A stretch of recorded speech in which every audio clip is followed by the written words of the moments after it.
아주 먼 옛날 에덴 동산에서 멀지 않은 유프라테스강 상류 강변의 어느 집에 아담과 이브 부부가 가인과 아벨이라는 두 아들들을 슬하에 두고 비둘기처럼 다정하고 장미꽃 넝쿨 우거진 행복한 가정을 꾸리고 재미나게 살고 있었습니다.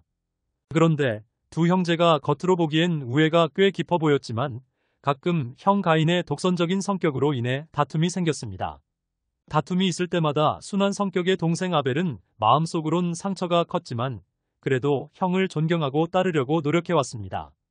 왜냐면 엄마 이브가 아벨한테 늘 말하기를 아벨아 형제간에는 우애가 제일 중요하니 너가 혹시 억울하더라도 항상 형 말을 잘 듣고 따르거라라며 귀에 못이 박히도록 가르쳐왔기 때문이었습니다. 사실 아버지 아담은 들에서 땀을 흘리며 힘들게 농사를 짓느라 너무 바빠서 이런 세세한 일까지는 신경 쓰지 못했습니다. 이브는 형 가인이 참 점잖고 예의 바른 데다 잘생기고 체격까지 좋아 너무나 듬직했고 또 두뇌도 명석하며 어른스러운 말과 태도가 마음에 들었고 심지어 자랑스럽기까지 하였습니다. 다만 가인에게서 가끔 힐끗힐끗 살짝 보이는 어두운 그늘 때문에 그녀 마음속 깊이엔 남모르는 근심이 있었습니다. 또 가인에게선 아벨처럼 하나님을 향한 간절함이 보이지 않았기에 이브는 예전에 자기 모습이 떠올라 자기처럼 대형 사고를 치게 될까 그것도 걱정이 됐습니다. 가인은 부모님 안 계신 곳에선 동생을 교묘하게 구박했지만 부모님이 계신 곳에선 아주 훌륭한 언행을 했기에 자기 속을 아무도 모를 거라며 자신만만했으나 인생을 더 오래 살고 산전수전 다 겪은 부모들의 눈을 속이지 못한다는 걸 몰랐던 것입니다. 이에 반해 아벨은 맑고 순수하고 순종적이었지만 너무 착해서인지 남자답지 못하고 또 너무 조심스러워 소심해 보이기까지 하여 그런 아벨이 이브는 늘 답답하게 느껴졌습니다. 거기다가 가끔 뜬금없이 영 엉뚱한 질문을 해대서 엄마를 곤란하게 만들었습니다. 엄마, 아빠하고 엄마는 배꼽이 없는데 형하고 나는 왜 배꼽이 있어? 엄마, 형하고 나는 어디서 생긴 거야? 어떻게 이 세상에 나온 거야? 하나님이 나를 만드셔서 엄마 아빠한테 손으로 건네주신 거야? 응호호호 그게 아니고 저기 사실은 어떤 개천 다리 밑에 너가 있길래 거기서 주워왔단다 하나님이 너를 만드시고 거기다 두셨거든. 엄마. 그럼 저번에 아빠하고 얘기하실 때 엄마가 아빠한테 여보 쟤네들은 제가 배가 아파 낳은 자식들이라 너무 사랑스러우니까 심하게 야단치지는 마세요 라고 말씀하신 건 뭐예요? 어머. 너 그때 어른들 얘기를 엿들었었니? 그럼 못 써. 그냥 한 얘기니까 신경 쓰지 말거라. 넌 어리니까 그런 건 잘 몰라도 돼. 엄마 그래도 말해줘요. 제발 말해주세요. 저도 이제 다 컸단 말이에요. 이분은 생각하기도 싫은 자신의 큰 잘못을 자꾸 생각나게 만드는 질문을 해대는 아벨이 원망스러웠습니다. 그래서 하는 수 없이 대답해 주었습니다. 에휴 이놈. 그래 사실은 엄마 아빠가 지금은 들어갈 수 없는 에덴 동산 잔디밭에서 어느 날 손을 잡고 잠을 잤는데 깨어보니 글쎄 내가 엄마 뱃속에 덜컥 생겨버렸단다. 그래서 개천 다리 밑으로 가서 배를 아야해서 너를 낳은 거야. 어머니 감사합니다. 이제 이해됐어요. 앞으로 엄마 아빠 형 얘기 잘 들을게요. 라고 아벨이 말했습니다. 그랬는데 시간이 지나자 아벨은 또 궁금해졌습니다.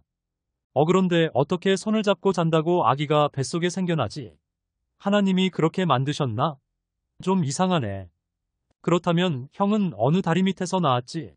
나하고 같은 다리 밑인가? 어느 날 아벨은 어머니에게 또다시 질문했습니다.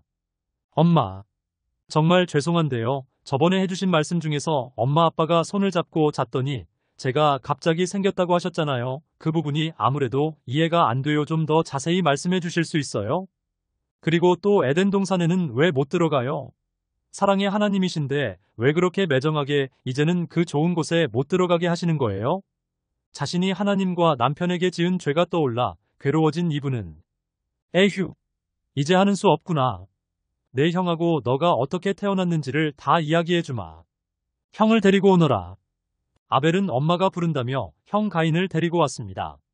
가인은 들어오면서 야 이놈아 너 왜 엄마를 귀찮게 해드리니? 형처럼 효도 좀 해야지 너 정말 언제 철들래 하면서 아벨에게 핀잔을 주었습니다. 자 이분은 이제 정말 진정을 다 토하듯이 아들들에게 말해주었습니다. 나의 사랑하는 아들들아 이제는 모두 말할 때가 됐구나. 사실은 하나님께서 에덴 동산에서 아빠하고 엄마를 내어 보내시기 전에 이미 너네들을 엄마 뱃속에 임신했었단다. 에덴 동산에 있는 모든 나무들에서 나는 것은 다 먹어도 되나 그중 갑자기 기억이 안 나네. 배였나? 오렌지였나? 맞다 맞아 사과나무 열매였지. 사과를 먹지 말라고 하나님께서 너희 아버지 아담에게 명령하셨고 아빠가 나한테 그 말씀을 전해주셨단다.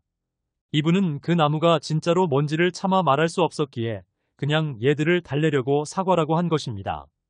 그런데 아빠가 에덴 동산 안저쪽 사슴가족을 돌보실 일이 있어서 엄마 옆에 안 계시던 날에 하나님의 천사처럼 보이는 어떤 빛나는 남자가 나에게 다가왔단다. 어떻게나 말을 그렇게 청산유수처럼 잘하던지 엄마가 그만 깜빡 속아서 사과를 먹어버렸단다. 그리고 나서 너희들이 엄마 뱃속에 생겨난 것이야. 엄마가 처음엔 그 남자를 하나님이 보내신 줄 알았는데 나중에 가서야 아닌 걸 알았어. 엄마의 이 불순종 때문에 하나님께서 노하셔서 엄마하고 아빠를 에덴 동산에서 내쫓으시고 두루도는 화염검으로 동산 입구를 막으셔서 죄 지은 상태로 에덴 동산 안 생명나무의 열매를 못 먹게 하시려고 출입금지를 시키신 것이야. 그 후에 에덴 동산 밖으로 나와서 너네들을 낳은 것이란다. 아벨아, 내가 저번에 다리 밑에서 너희를 주워왔다고 그랬는데 사실은 그런 다리가 아니라 엄마의 양 다리 밑이란다. 사랑하는 너희들은 하나님께서 엄마 아빠에게 특히 엄마에게 주신 엄마태의 열매들이야. 그래서 우리 집 옆에 있는 이 유프라테스 강변도 그 뜻이 실은 열매란다. 이제 마음이 풀렸니? 아벨아. 가인은 크게 감탄을 하며 하하하 어머니 정말 감사합니다. 그런 고생을 하시며 우리를 낳아주셨으니 감사합니다. 또 우리에게 생명을 주사 이 세상에 태어나게 하신 하나님께도 감사드립니다. 라고 천연덕스럽게 말했습니다. 하지만 속으론 단란한 가정의 평화를 깨는 아벨에 대한 미움과 원망이 숨어 있었습니다. 이에 반해 아벨은 어느 정도 구체적으로 알게 된 것이 기쁘면서도 한편으론 내심 찜찜했는지 어머니 정말 죄송해요. 불효자식을 용서해 주세요. 제가 그동안 너무 어머니를 괴롭혀드린 것 같아요. 엄마를 괴롭히려던 게 아니라 엄마를 믿어서 그랬던 것으로 생각해 주세요. 저는 하나님이 엄마와 아빠를 통해 어떻게 저를 만드셨는지 궁금했었어요. 아무튼 앞으로는 더 이상 어머니 안 괴롭혀드릴게요. 정말 죄송하고 감사합니다. 라며 약간 주저하며 말을 했습니다. 이분은 아벨의 이런 태도에 맘에 걸렸는지 아벨아, 내가 정 더 알고 싶으면 하나님께 직접 여쭤보거라. 아버지는 우리를 먹여 살리느시라 너무 바쁘시고 또 엄마처럼 자세히 잘 알지도 못하시거든. 라고 말했습니다. 사실 이브의 말은 100% 진실은 아니었습니다. 더욱이 남편 아담은 이브 생각처럼 무심하고 부주의하고 바빠서 모르고 있던 게 아니라 하나님의 형상을 따라 지음받은 하나님의 아들이기에 실은 이 모든 것을 다 알고 있으면서도 가정을 살리려고 침묵하고 있었을 뿐이었습니다. 이브는 늘 자신이 남편 아담보다 더 똑똑하다는 생각에 늘 남편을 무시하며 매사에 자기가 나서서 자기 마음에서 생각나대로 말하며 자기 주장을 관철시켰습니다. 심지어 네 식구가 함께 가족 예배 드릴 때도 아담의 얘기가 영 맞듣잖아서 사사건건 말을 막고선 더 큰 소리로 자녀들과 남편에게 청산유수처럼 유창하게 하나님은 이러저러 하시다 하였고 이젠 아예 대놓고 설교와 훈계까지 해댔습니다. 아벨은 어쨌든 영 석연치 않았으나 엄마 이브가 안쓰러워 내색을 하진 못했습니다. 사실 이브가 숨긴 것들에는 다음과 같은 몇 가지가 있었습니다. 왜냐하면 죄인인 인간은 부부 사이에도 또는 부모 자식끼리도 감당하기 어려워 서로 터설지 못할 심각한 죄가 있기에 그런 것은 오직 사람의 중심을 살피시는 하나님께만 고백할 수 있기 때문입니다. 첫째, 그 나무는 사과나무가 아니었습니다. 둘째, 그 열매를 먹고 나자 자기가 벌거벗은 걸 알게 되었고 또 부끄러워졌던 걸 말하지 않았습니다. 셋째, 그 천사 같았던 그 남자는 사실은 나하스 서펜트라는 아담하고 아주 많이 비슷하지만 사실은 짐승 즉 두 발로 걸어다니며 말하는 동물이었음을 나중에 깨달았는데 그걸 아들들에게는 숨겼습니다. 나하스는 하나님의 아들 아담을 찜쪄먹을 정도로 아담과 매우 닮은, 아니 심지어 어떤 면에선 아담보다 더 잘생겨 보이고 더 지혜로워 보이던 두 발로 걷는 짐승이었습니다. 그래서 자세히 안 보면 꼭 남자, 즉 아담 같고 심지어는 하나님이 보내신 천사 성경에서 천사는 다 남성임처럼 보이기도 했습니다. 넷째, 왜 가인과 아벨 두 명이 태어났는지 그 이유도 대충 얼버무렸습니다. 사실 이브는 그때 하도 정신이 없어서 자신 역시 그 앞뒤 정황을 잘 몰랐습니다. 실은 그 나하스하고 있을 때 한 번 먹었고 그 후 남편 아담이 돌아왔을 때 여보 어떤 천사 같은 남자가 나한테 와서 이거 먹어보래서 먹었더니 진짜로 맛있었어. 당신도 내 말 믿고 한 번 먹어봐 라면서 남편이랑 같이 그걸 한 번 더 먹어서 2번 먹었던 것입니다. 이분은 사실 한 번 먹고 2번 먹고 자꾸만 먹고 싶었습니다. 다섯째, 가장 중요한 점으로 가인이 태어났을 때 자기가 내가 남편 아담으로부터 남자를 얻었다라고 차마 말하진 못하고 내가 주 하나님께로부터 남자를 얻었다며 그럴듯하게 말한 이유를 일부러 알리지 않았습니다. 아니 알리지 못했습니다. 하나님 핑계를 대면 남편에 대한 의무를 피할 수 있다는 꾀가 생각나 그런 멋진 생각을 해낸 자신이 자랑스러웠고 그래서 자신의 지혜가 대견했습니다. 이미 에덴 동산에서 먹었던 그 열매의 효력이 나타나고 있었습니다.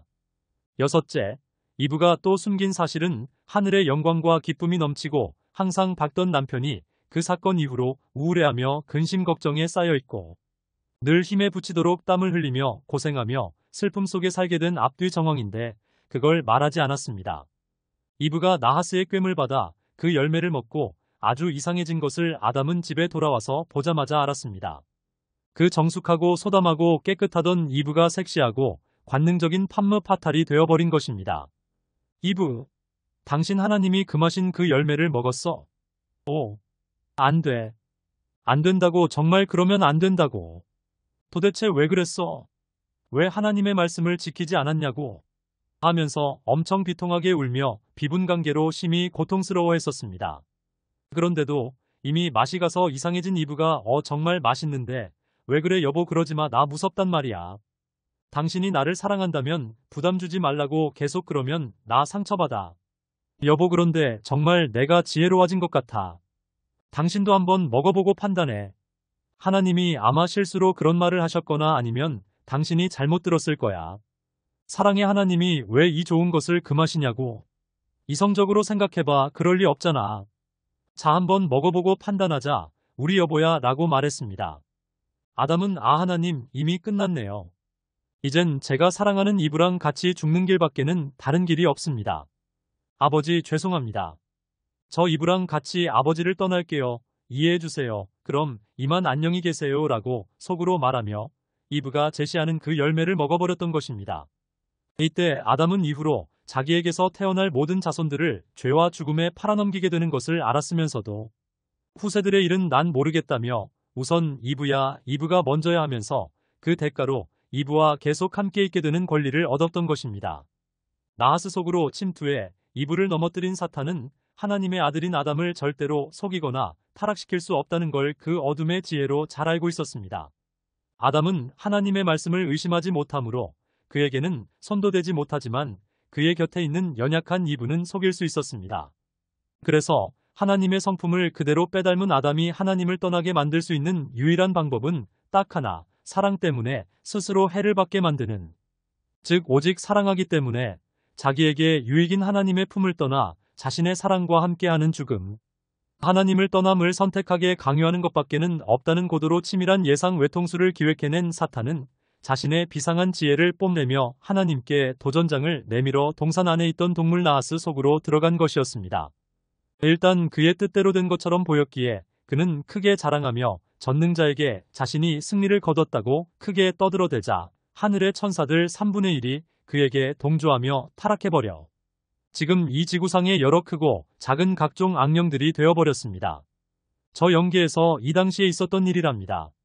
일곱째, 하나님께서 자신들에게 내리신 벌을 자세히 말하지 않았고 오직 에덴 동산에서 쫓겨난 것 그리고 아버지 아담이 왜 저렇게 땀을 흘리며 끊임없이 수고해야 먹고 살 수 있는지에 대해서 말해주었지만 자신과 나하스에게 내리신 형벌은 굳이 말하지 않고 쏙 빼먹었습니다. 즉 자신이 기어다니는 뱀 스네이크를 보면 왜 그렇게 경기를 일으킬 정도로 힘들어하는지를 말하지 않았습니다.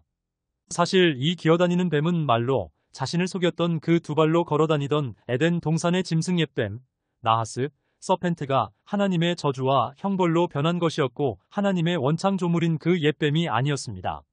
사실 이브는 이 스네이크를 보면 너무나 징그럽고 싫으면서도 묘하게 끈적끈적한 추억이 떠올라 그걸 물리치느라 늘 안간힘을 써야 했습니다. 그래서 이런 세미한 것들까지는 굳이 자녀들에게 말할 필요가 없다며 스스로 위안하고 이에 대해서는 함구했습니다. 이 7가지 말고도 더 있지만 예를 들면 가인과 아벨이 사실은 쌍둥이였고 왜 그런가 짐작되는 이유에 대한 출생의 더 깊은 비밀 등등 그것들은 앞으로 차차 이야기하겠습니다. 이제 시간이 좀 지나서 가인과 아벨 모두 장성한 성인이 되자 부모님에게 독립하여 각각 하늘에 계신 하나님께 예배를 드리게 되었습니다. 가인은 엄마 이브에게 들은 대로 땅의 열매소산들을 가지고 와서 하나님께 예배를 드렸습니다.